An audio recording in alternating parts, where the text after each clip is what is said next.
tenerlos hoy acá. Nos acompañan las autoridades de Fundación Ivo, nuestro director emérito Abraham Lichtenboim, a quien voy a invitar a que nos comparta una reflexión.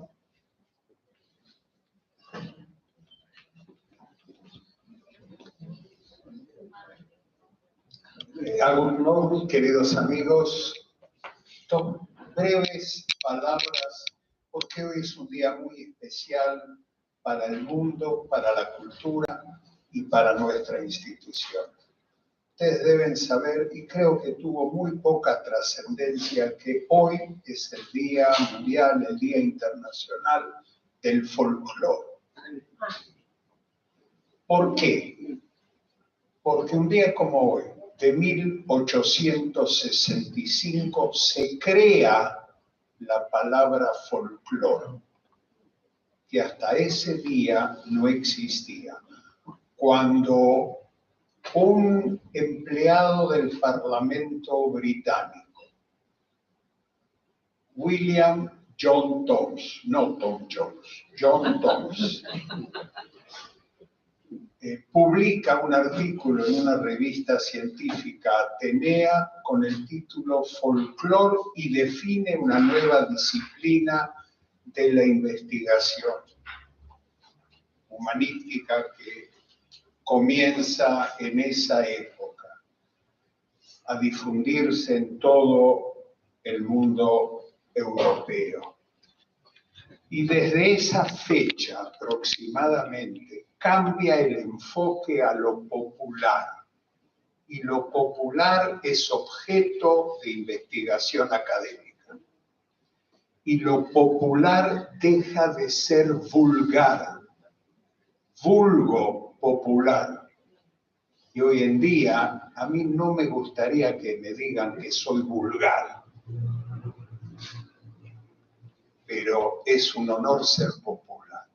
Así que otro episodio se da en la presentación de este libro, porque este edificio, construido para una institución que investiga lo popular de la cultura judía en Ashkenaz, en 1000 años de vida judía en Europa, el abuelo de Marcela fue el motor y el que juntó dinero entre esa generación de inmigrantes para crear la Fundación Ivo, fue miembro de la comisión directiva y cuando se reformó este edificio hace 50, 60 años, el motor principal de la construcción. Así que les doy la bienvenida a esta noche muy especial. Gracias.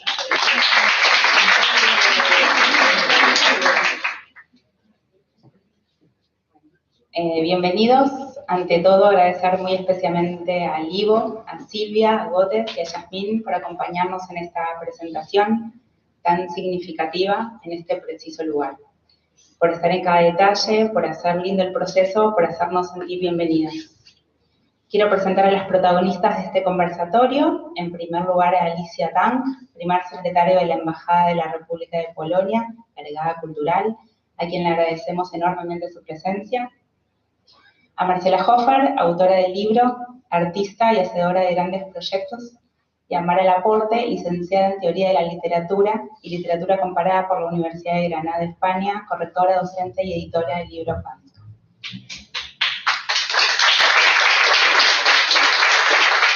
Antes de sumergirnos propiamente en la presentación, les comento el formato. Luego de las presentaciones vamos a tener un espacio de intercambio, pero en la planta baja. Así que los invitamos a seguir conversando luego de finalizar esta presentación, entonces abajo en el brindis. Bueno, compartir con ustedes algunos conceptos que hacen a la calidad de la actividad que estamos a punto de comenzar. Hemos convocado a Alicia, de la Embajada de Polonia, porque uno de los ejes que abordaremos está unido a la palabra reconstrucción. Y en este punto nos significa entender la reconexión personal que estamos intentando con Polonia para cerrar heridas, para inaugurar encuentros, para auspiciar homenajes en clave futuro, para legar espacios de construcción. Venimos a hablar de cultura y de legado, nos inscribimos en esta larga lista de esfuerzos que conducen al reencuentro de un pasado.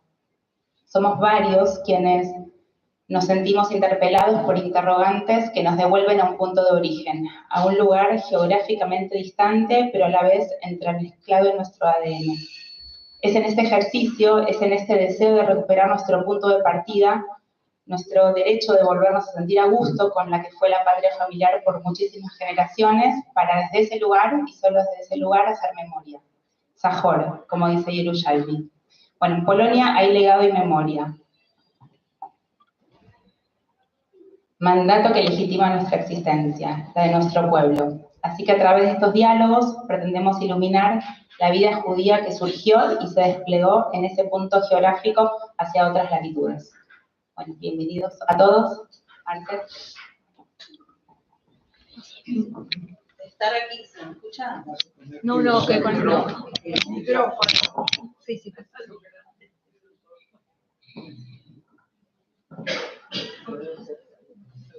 Estar aquí en el Ivo es increíble para mí. Me permite, al cruzar esta puerta, entrar en un tiempo y en un espacio que es como casi alterado, donde puedo sentarme en el mismo lugar en que mi abuelo fantaseó, trabajó y soñó, y pudo hacer lo que yo creo que lo hacía feliz, o quizás lo que lo conectaba con lo que había dejado atrás. Mi abuelo cruzó el océano y pudo recuperar y honrar su idioma, como así también sus raíces. Se acercó al Culture Congress y más tarde al IVO, y en estas instituciones se transformó en un activista comunitario. Desde su comisión directiva creó en el 1951, junto con Abraham Leib, su socio, el premio Hofer Leib, un certamen literario que consistió en un apoyo económico a escritores idillistas de todo el mundo. Apoyo que sus hijos continuaron algunos años después de su muerte. Este era un premio que otorgaba $250 a escritores que escribían en yiddish. Para mí, homenajear a mi abuelo y a toda su familia, mi familia, es iluminar todos los aspectos de su vida que de alguna manera llegaron a tocarme a mí. Hasta el momento de escribir este libro, mi duelo familiar, la interrogación permanente de la muerte y las separaciones ocupaban un espacio vacío, que no estaba articulado y no se nombraba. Estos textos me dieron la posibilidad de iluminar esos dolores, ubicarlos y ponerlos en un orden emocional que me ayuda a integrarme y a sanarme.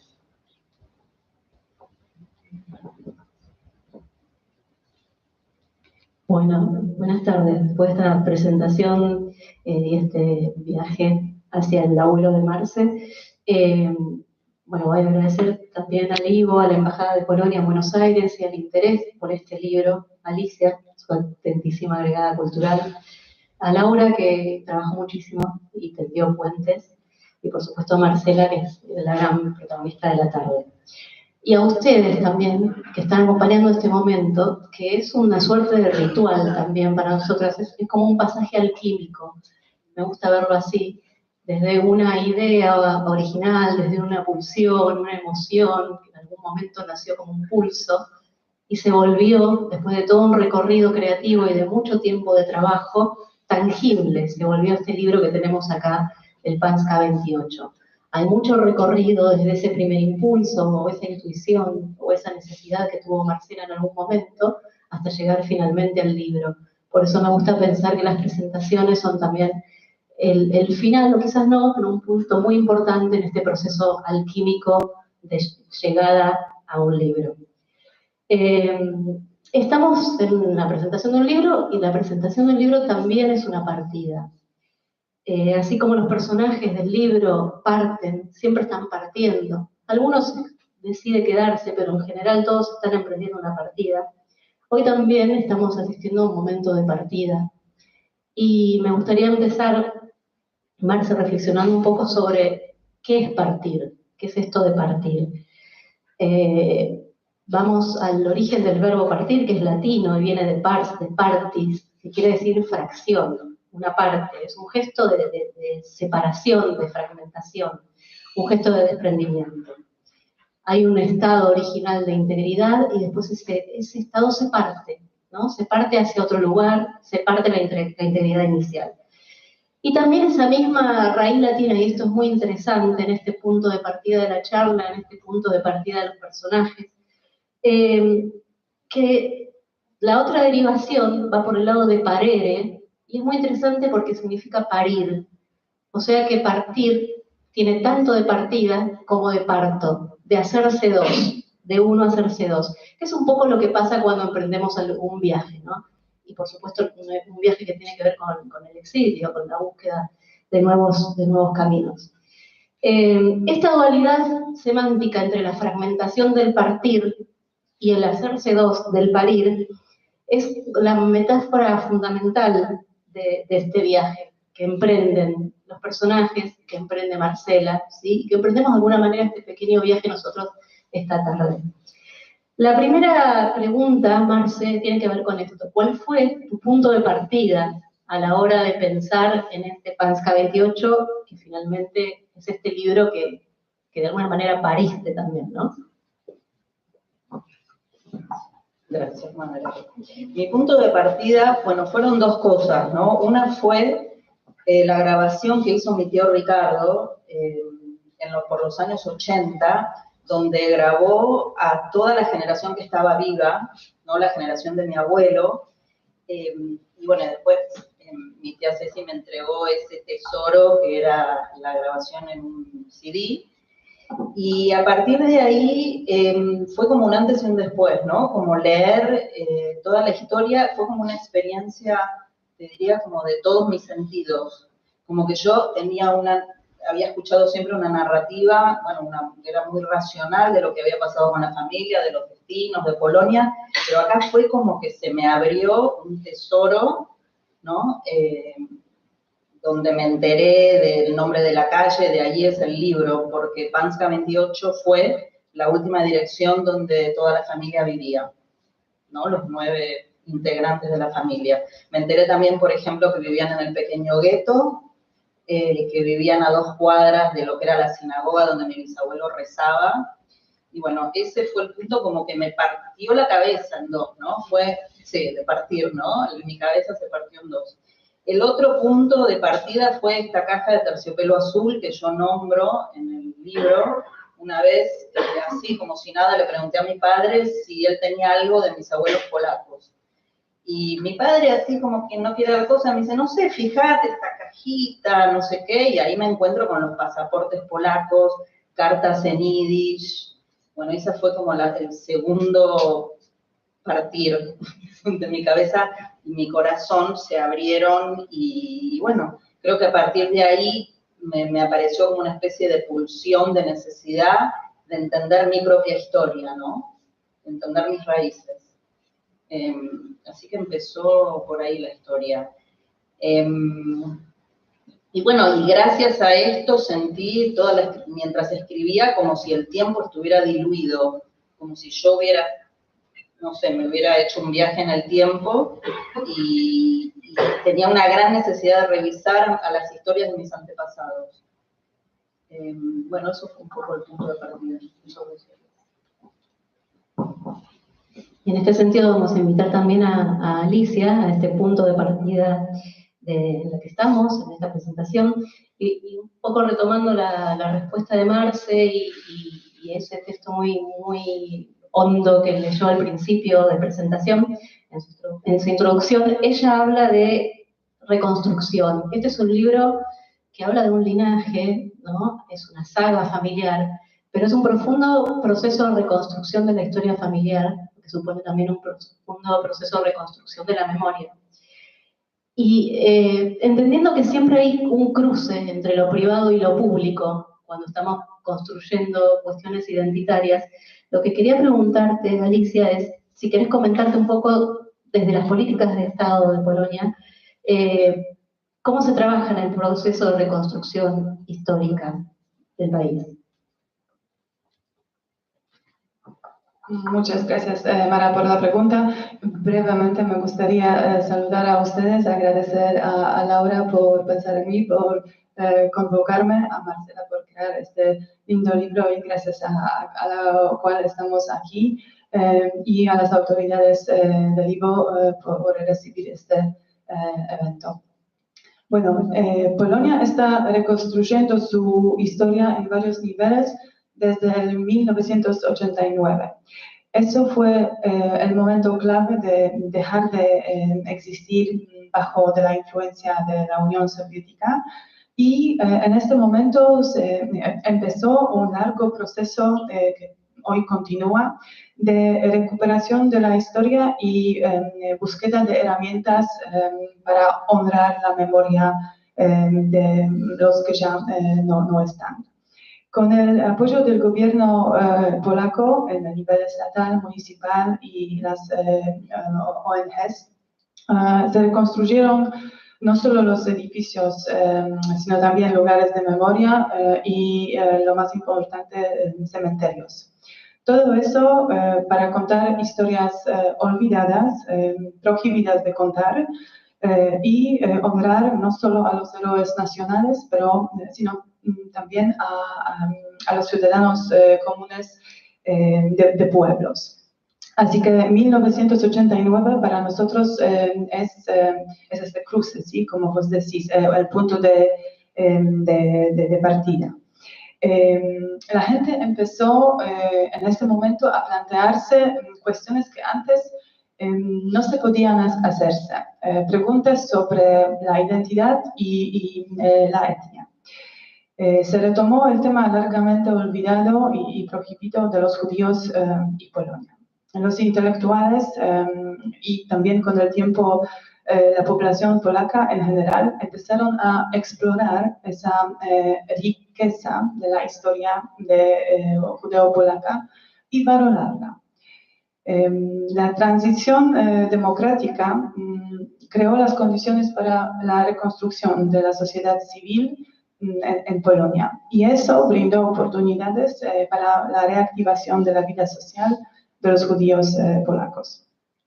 Ya hace 30 años el rabino Schuldrich viajó de Nueva York a Varsovia para convertirse en el rabino jefe de Polonia. En los años 90 animó a muchos polacos a redescubrir sus raíces polacas. Varios centenares aprendieron los fundamentos de la vida religiosa judía en la entonces recién creada Escuela Judía de Varsovia, la primera, donde se tomó la conciencia de su identidad y de identidad judía. Así que eso fue todo el proceso que sigue siendo ahora. Se crearon varios institutos, museos, iniciativas de gente común también, lo que están dedicarse a reconstruir la historia de Polonia. Y lo que me parece también importante para decir que muchas instituciones polacas, ambas estatales o municipales, están estimulando y participando en ese proceso juntos. También, mencionaste el aspecto privado y público, ¿sí? Muchos proyectos, muchas iniciativas tienen siempre apoyo parte público del gobierno, de la municipalidad y por otra parte de las personas que quieren formar parte de algo bueno, que quieren aportar su apoyo. Así que con eso creo que voy a terminar la respuesta para tu pregunta. Gracias. Muchas gracias, Alicia. Muy completa la información. Y seguimos, si te parece, y Marce, si te parece a vos también, esta suerte de viaje, esta tarde fría de invierno, es un viaje también a las profundidades del libro, ¿sí? Que seguramente luego lo leerán y un poco de lo que vamos comentando acá les va a resonar de otra manera. Hay algo que me resulta muy interesante de este libro, es una particularidad, y es que en todos los relatos de Pańska 28 los personajes están en situación de partida, seguimos con la idea de partir. Se van, viajan, llegan, pero en general están en ese paso previo, en esa situación de paso previo antes del viaje. Se quedan ahí como congelados, ¿no? en un estar por, en ese momento de espera y de desprendimiento. En ese momento en que el desgarro, sobre todo sabiendo el viaje que se va a emprender, empieza a sentirse, ¿no? Entonces, más que en transición, están por emprender un viaje, dejando atrás después, sabiendo que se va a dejar atrás, barrio, los amigos, la familia, la casa, y es que después ese viaje va a volverse un pasado. O sea, en toda esa conciencia previa del viaje están los personajes de estos relatos. Y me interesaría charlar sobre esto, sobre esta situación de tránsito permanente, de estar a punto de salir, de todavía no estar llegando, ¿no? Es una narrativa, se trata de una narrativa de lo expectante, que Marcela sabe construir muy, muy bien, ese clima de estar por. Es una sensación que, si se quiere, también es un refugio, ¿no? Porque no estamos en la víspera de algo. Marce, ¿querés comentar un poco esta decisión tuya de que los personajes en general estén todos por partir? Sí, gracias, Mara. Sí, están los personajes por partir o nunca llegan, ¿no? Está también ese aspecto que por ahí se quedan flotando en el medio del océano, ¿no? Como la sensación mía era siempre que ellos estaban en una especie de despedida terminal, porque no era un viaje donde iban a poder regresar, sino que era solamente un viaje de ida. Y con esta idea de despedida terminal, creo que los personajes, pienso justamente en un cuento, ¿no? Donde el personaje está en el océano, y mientras está en el océano todavía sigue conectada con el punto de origen. O sea que no termina de desprenderse, no se va ni llega, y es como un refugio emocional del desprendimiento terrible y el dolor terrible de este decir adiós para siempre, digamos. Es interesante porque yo también me fui de mi país, y creo que hay una relación ahí con la experiencia de ellos, en donde la despedida mía no es terminal, como que yo realmente practico, porque voy y vengo, ¿no? Como que se me abre el corazón, se me rompe, después, ¿no? Puedo regresar, no me quedo en ese estado, ¿no? Tan complicado, profundo y doloroso que pasaron mis antepasados. Que es como, en términos más psicológicos, sería como una situación de negación del dolor, ¿no? Ese refugio que vos mencionabas. Entonces, mientras estoy ahí flotando, no tengo que conectarme con el dolor. Creo que es un poco eso.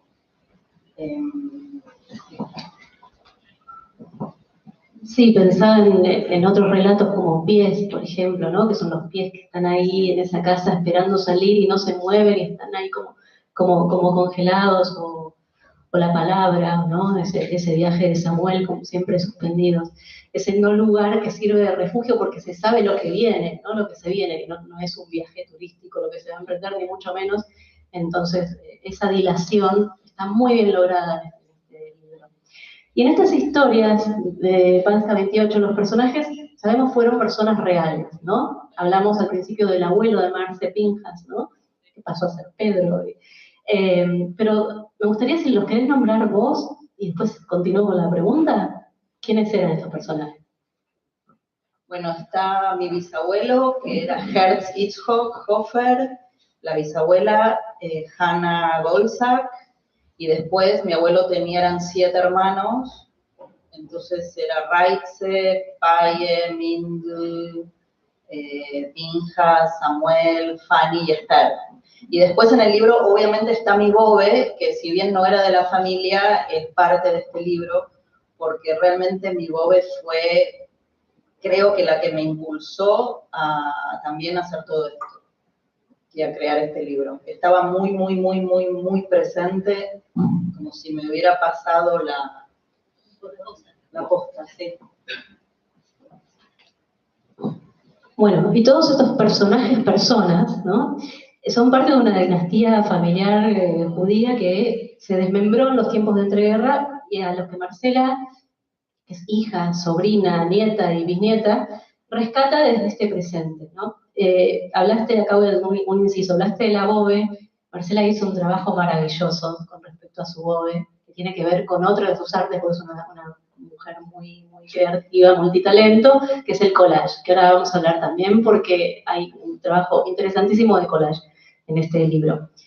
Marcela, decíamos, entonces rescata el presente, tal vez porque volver al pasado es otorgar al presente también una dimensión nueva, es la posibilidad de entendernos desde el presente, ¿no? Y acá hay un cruce entre esa verdad objetiva de estas personas que realmente existieron y una verdad subjetiva de la narradora, porque ella también pone parte de ficción en esto, ¿sí? No es meramente un ensayo. Es difícil de clasificar este libro en ese sentido, ¿no? Una hibridez genérica, son crónicas, son microrelatos, tiene parte ensayística, pero también hay mucho de tu subjetividad. Ahí es donde surge la memoria, entre el objetivo y la emocionalidad de lo subjetivo.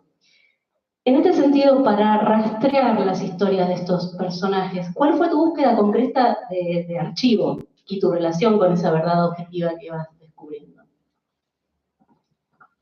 Bueno, como les comenté antes, primero fue encontrarme con todas las historias reales, ¿no?, que contaba mi tío Samuel. Y a partir de ahí empecé primero con archivos digitales. Hay un montón de material, realmente un material riquísimo sobre los judíos polacos, sobre los judíos de toda Europa, pero de Polonia hay muchísimo material. Y entonces como que me sumergí en eso, archivos digitales. También me conecté con Polonia directamente, llamé a todos los cementerios judíos de Varsovia. Me recibieron muy bien, Alicia, me recibieron bien. Yo encontré la tumba de mi bisabuelo, fue muy fuerte esto. ¿Qué más hice? Creo que esa incógnita y esa búsqueda de archivo fue después la que me llevó a escribir este libro. Porque lo que no pude encontrar son las historias, digamos, los destinos de mis tías abuelas. Entonces creo que eso me llevó a escribir como si desde lo poético pudiera devolverles algo de vida, ¿no? Desde este no saber, poder devolverles, si bien que desde lo racional sabía que no existían, el escribir sobre ellas me permitió devolverles vida de alguna manera. Y revivir experiencias y como de alguna manera tomar esos pedazos todos rotos y ponerlos en orden y sanarlos. Esto es algo también que me atravesaba de manera muy fuerte, ¿no? Como poner orden y sanarlos, ¿no? Sí, sanarlos y nombrarlos, es importante esto de nombrarlos, ¿no? Y con respecto a esto que comentaba Marce, de su búsqueda archivística, quería preguntarte sobre el trabajo de investigación y actualización permanente, ¿no?, de archivos que supone la reconstrucción histórica de la memoria de un pueblo. ¿Querés comentarnos algo sobre esto, sobre el trabajo de reparación desde los archivos? Bueno, sí, Polonia primero está abierta a la colaboración científica e investigadora y tiene muchos institutos. Lo más importante, el Centro de Investigación del Holocausto Judío, que forma parte de la Academia Polaca de Ciencia, que existe desde 2003. Y este centro reúne a investigadores de diversas disciplinas humanas. Hablamos de historiadores, de psicólogos, sociólogos, literarios. Se realizan varias investigaciones interdisciplinarias, que también es importante, combinando diferentes metodologías, revelando diversas perspectivas y mostrando la heterogeneidad y ambigüedad de la historia histórica, buscando nuevos fuentes desconocidos a veces. Así que este es el instituto importante, el Centro de Investigación, y el otro es el Instituto Histórico Judío Emanuel Ringelblum, que lleva a cabo investigaciones sobre la historia de comunidad judía en principales ciudades polacas. No es solo el centro de investigación, pero también centro cultural, voy a decir, que no es solo un archivo. Hay muchas conferencias, exhibiciones, nuevas publicaciones. Por ejemplo, el último que me parece que es importante porque es el del marco del gueto de Varsovia. Se preparó la investigación de Enciclopedia del Gueto de Varsovia, Así que los historiadores están recompilando todo el material que, bueno, están todavía creando. ¿Sí? Pensaron que hay mucho, pero hay siempre más. Así que eso es el trabajo constante. Como dije, esta institución organiza también exposiciones temporales, varias actividades, conferencias, actos artísticos, educativos, obviamente. Y podemos decir que el instituto es tanto un depositario de la memoria del pasado como un centro cultural vivo. Eso es sobre la investigación, pero también en las universidades de Polonia hay centros con el foco, por ejemplo, para estudiar la cultura judía, el judaísmo, las relaciones judías polacas. Así que hay varios niveles, no solo centros de investigación, pero también esa parte académica, que me parece que también es muy importante. Bien, todo esto está relacionado claramente con la memoria. Estamos hablando de memoria, y si hablamos de memoria también tenemos que hablar de olvido.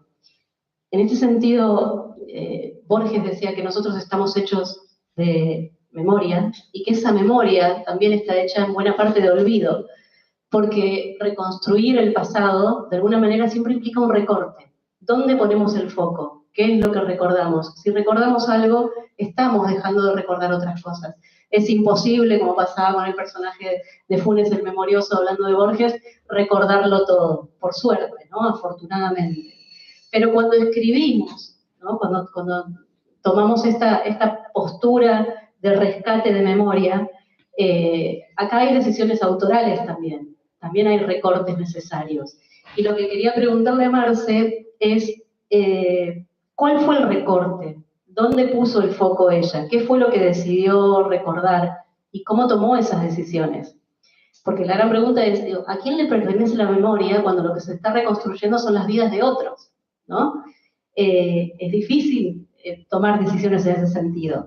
Lo trabajamos mucho juntas y fue un gran tema. Entonces, ¿cómo resucitás estas historias fragmentadas? ¿Qué es lo que decidís contar?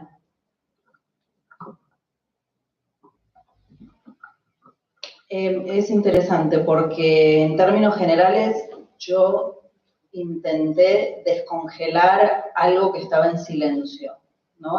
La sensación era como cuando descubrí esa caja azul con todo esto adentro, sentí como que estaban todos como dormidos de forma eterna, y bueno, y como que mi rol ahí era como descongelarlos, desarchivarlos, ¿no?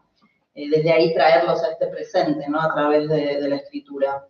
Quería darles espacio para que puedan expresarse, y es curioso porque a la misma vez que yo les daba espacio a ellos que se expresen, yo misma recuperaba mi propia voz, ¿no?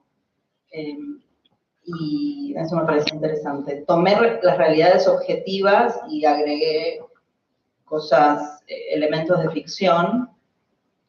¿Qué más hice? Después en mi libro hay 3 tiempos que están interrelacionados, ¿no? Porque está el tiempo pasado de Polonia, está el tiempo de la niña, ¿no? Que va a la casa de la boba y revisa los cajones y juega con sus primos y primas, y después está la voz mía narradora, ¿no? Que habla, ¿no? Que está desde el presente. Y yo me sentía dentro de este libro de una manera extraña, como si yo los estuviera espiando casi, ¿no?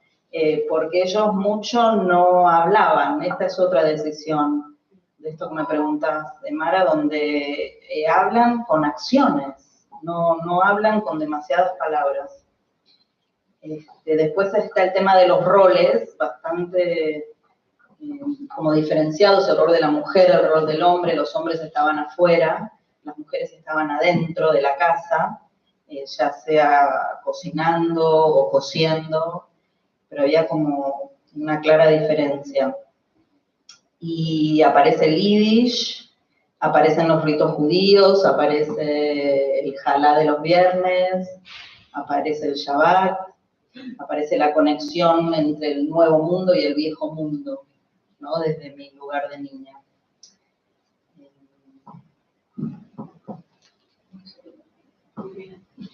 Bien, un poco todos estos rituales domésticos tienen que ver con el folclore que mencionaba también Abraham, ¿no? Al principio. El folclore tenía como con esa cosa popular, ¿no? Hablábamos del pan de los viernes, de los rituales, del yiddish, de la lengua. Y en este sentido, vuelvo a vos, Alicia, todo esto que va nombrando Marcela, en definitiva, constituyen el bagaje cultural individual de los sujetos, y por ende también de los pueblos, ¿no? De su familia en este caso. Sabemos que hay un trabajo muy rico y muy interesante en la política de acercamiento a la historia de Polonia relacionado con esto de la promoción de su cultura, de su folclore y de su lengua.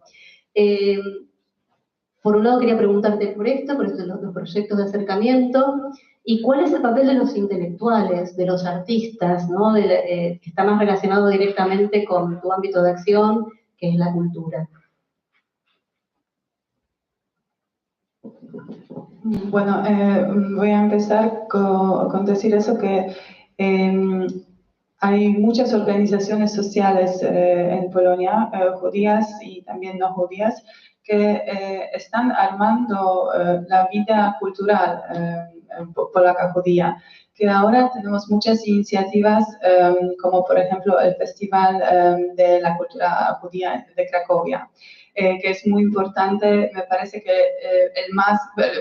el festival más grande del mundo.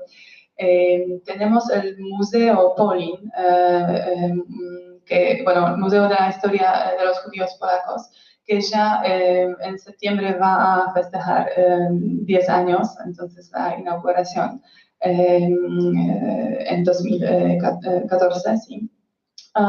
Tenemos museos en las ciudades chiquititos, en las ciudades grandes. Hay muchos artistas que quieren expresarse, que están buscando esos lazos, vínculos, que quieren contar nuestra historia que tiene muchos años. ¿Sí? Tenemos 6 años muy difíciles de guerra, pero antes había lindo vínculo entre los vecinos que vivieron juntos. Así que seguro organizaciones sociales, actividades culturales. También lo que vale la pena mencionar es que la vida judía se concentra en las ciudades como por ejemplo Cracovia, Varsovia, Poznań, Szczecin, Bielsko-Biała, Katowice, Łódź, entonces todas las ciudades grandes. Además tenemos organizaciones como JCC, perdón, no sé cómo decirlo en español, el Centro de la Comunidad Judía, ¿sí? Así decirlo. Bien, que ofrece un espacio muy agradable para los miembros judíos, para que se reúnan para actividades culturales, sociales o clases de idiomas, de varias actividades. Bueno, me parece que todo. ¿Qué fue la segunda pregunta?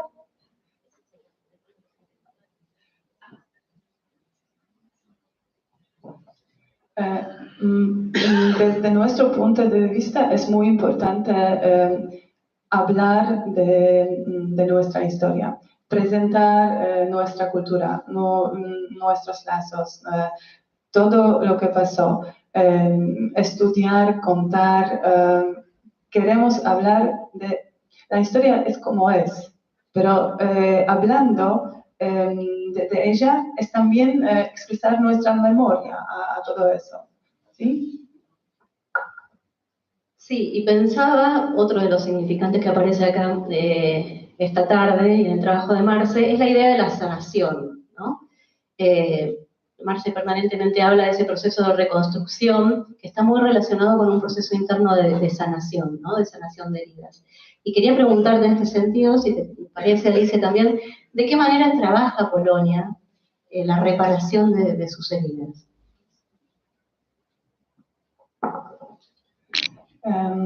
Estamos trabajando, eso es el proceso largo.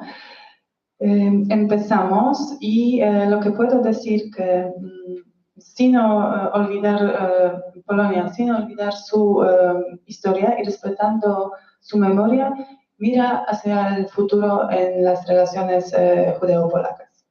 Protegemos y promovemos el patrimonio de los judíos polacos como componente permanente y importante del patrimonio cultural del Estado polaco.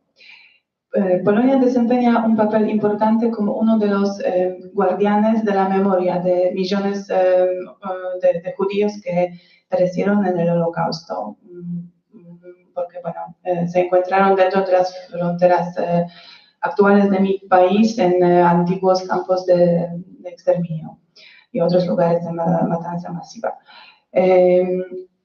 Pero eso para nosotros es una tarea muy importante y por eso el Ministerio de Cultura y Patrimonio Nacional de Polonia apoya con las subvenciones a museos martirológicos e instituciones culturales. Por ejemplo, bueno, hablando de la memoria, Museo Estatal de Auschwitz-Birkenau en Oświęcim siempre recibe la donación. Museo Estatal de Majdanek en Sztutowo y muchos más. Así que eso para nosotros es muy importante. Otro tema crucial son los cementerios judíos, que, bueno, eso es una huella material crucial de la presencia de la comunidad judía en el suelo polaco. Y como guardianes de la memoria de la tradición cultural multinacional y multireligiosa de la Primera y la Segunda República de Polonia, eso es nuestro deber fundamental, como decimos, nuestro deber fundamental para garantizar que se respeten del mismo modo que se respeten los otros lugares para otras religiones. Teniendo eso en cuenta, puedo decir que el Ministerio de Cultura y Patrimonio Nacional ya lanzó varios programas para la señalización de los cementerios judíos, para renovarlos y para cuidar.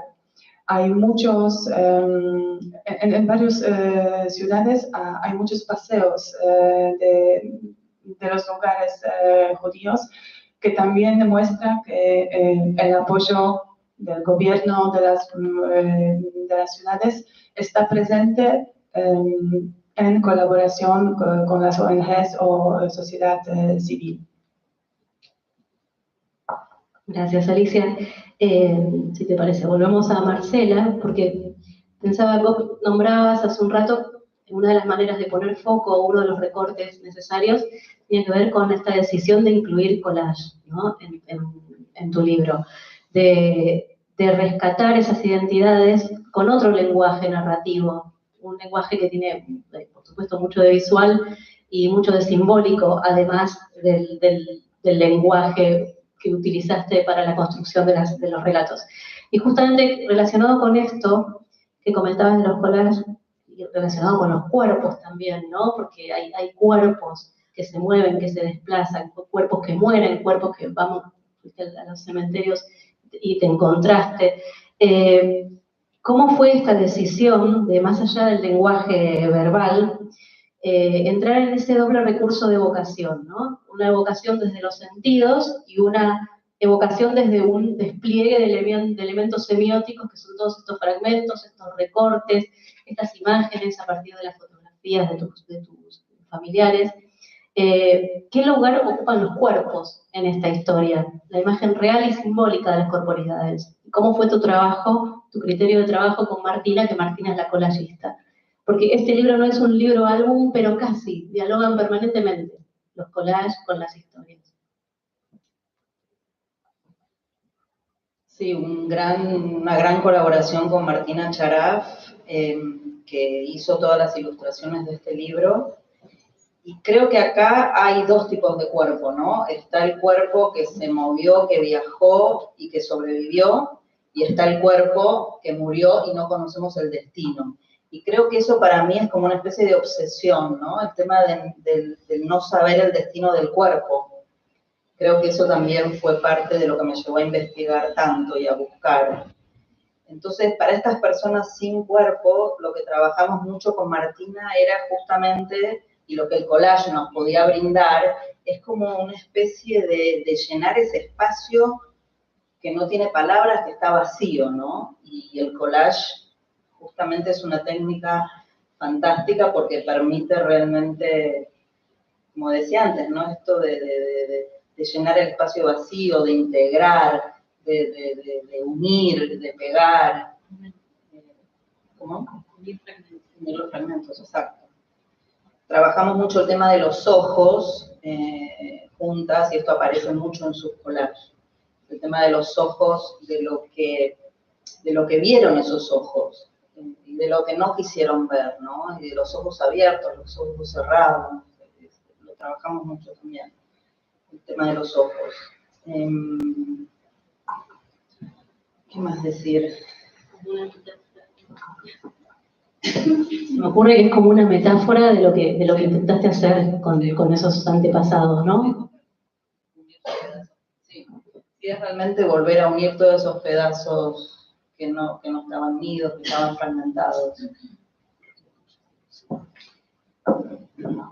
Y de las vidas de estos personajes, bueno, por cierto, antes también, allá al fondo hay una instalación relacionada con esto, ¿no? Con lo tangible.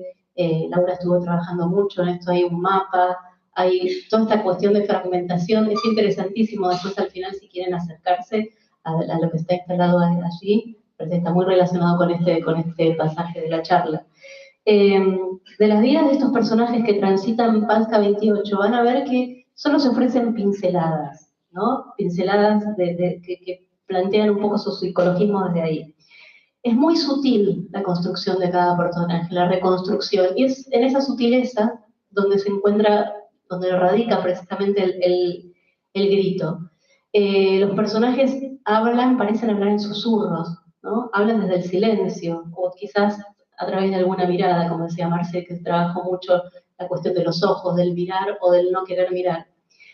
Sucede algo en estos relatos que nadie levanta la voz. Tienen motivos suficientes para el grito, ¿no? Para expresar el desgarro. Sin embargo, todos transcurren a un nivel de susurro. Y te voy a preguntar, Marce, una pregunta articulada en dos partes. ¿Qué lugar ocupa el silencio en tus historias? Lo no dicho, ¿no? Lo que está por debajo de la superficie. Son estos silencios que parecen gritar. Y la segunda parte, también relacionada con el silencio, es que si nadie alza la voz en estas historias, las que parecen más calladas, siempre más silenciosas, son las mujeres, ¿no? ¿Cuál es el rol de las mujeres en estas historias y qué lugar ocupa el silencio? Sí, el silencio es como un recurso de supervivencia, ¿no? Y creo que tiene mucho que ver con la situación de pobreza en la que ellos estaban y las pérdidas, ¿no? Esto que hablamos de lo expectante, lo que perdieron y lo que ellos sabían que iban a perder. Y la tristeza también, creo que el silencio está relacionado con la tristeza que sentían. También creo que el silencio está ahí como una forma de frenar lo que podría ser un llanto interminable, ¿no? Entonces el silencio ahí como que está ahí para frenarlo, para cubrirlo.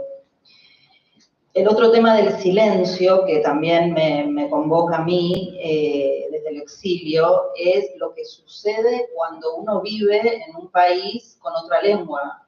Que debe pasar a Alicia también, ¿no? Entonces hay una especie de silencio, es como las mamushkas rusas, ¿no? Donde estoy, por ejemplo, mi marido que no habla español, hay una parte mía que tiene que ver con mi identidad, mi cultura, mi humor, que él no lo llega nunca a comprender. Entonces es un silencio también, ¿no? Desde lo que sucede en el exilio, que creo que es lo que le debe haber pasado a mis abuelos, ¿no? O sea que se silencia parte de la identidad de alguna manera. Y el silencio de las mujeres se sientan, cosen, están sentadas, sueñan, fantasean con futuros mejores, se miran, cocinan, pero aparecen como sostenedoras del hogar, ¿no? Y como decía antes, como que están dentro de casa. Hay también una suerte como de resentimiento en las mujeres, ¿no? Porque los hombres son los que pueden salir y los que están en el mundo de la afuera y ellas no, quizás por eso soñaban tanto y fantaseaban.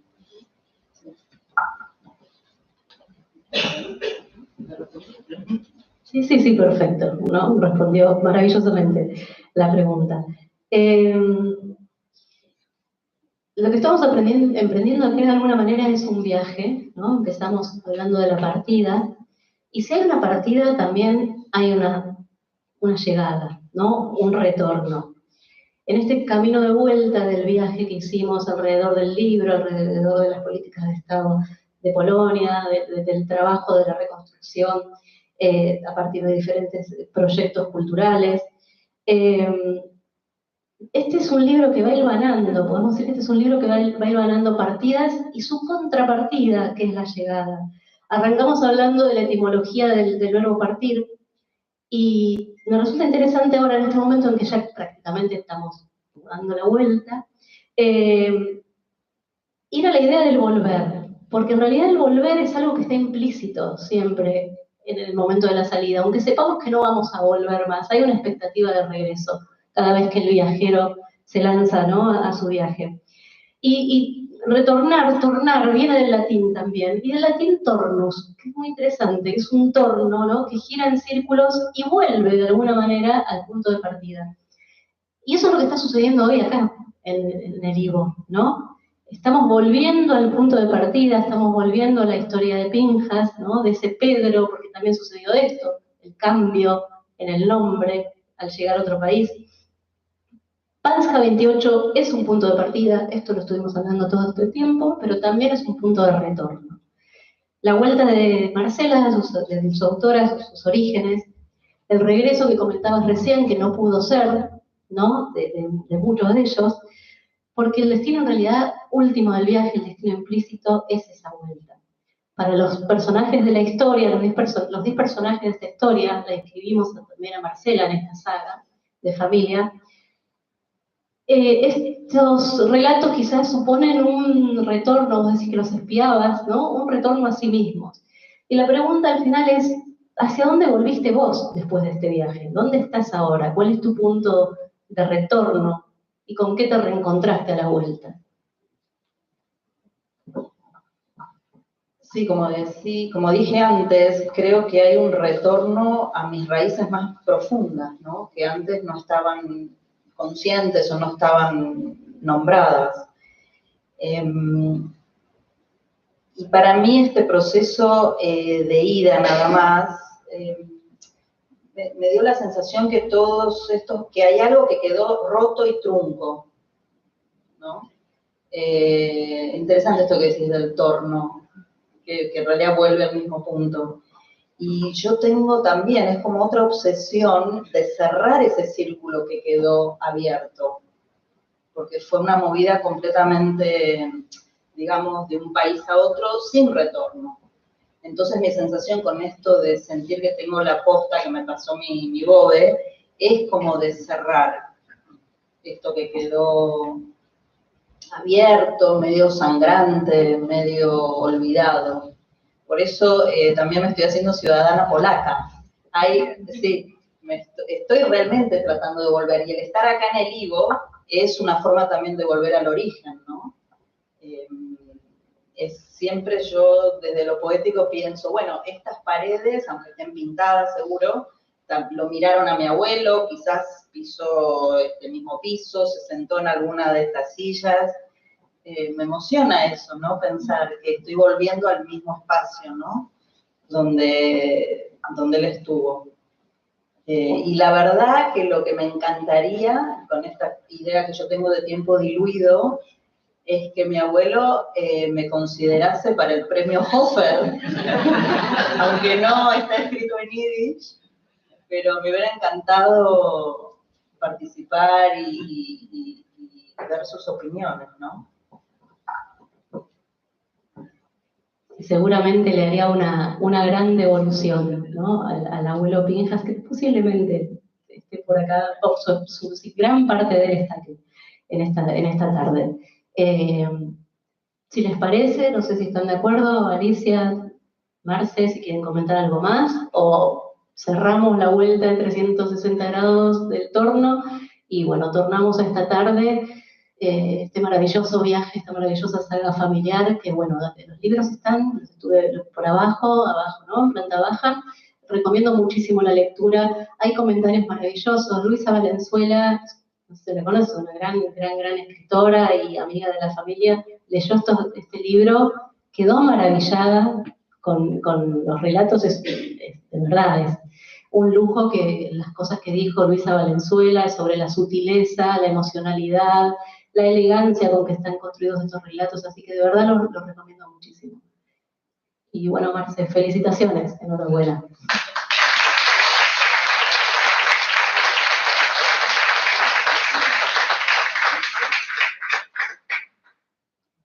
Bueno, Marce, muchísimas gracias por invitarme, por pensar en mí, por compartir este lindo momento.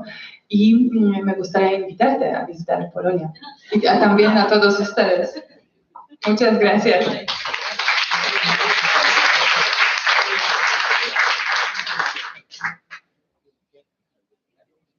no hay mucho más. Abajo, les espero un brindis. Les agradecemos un montón.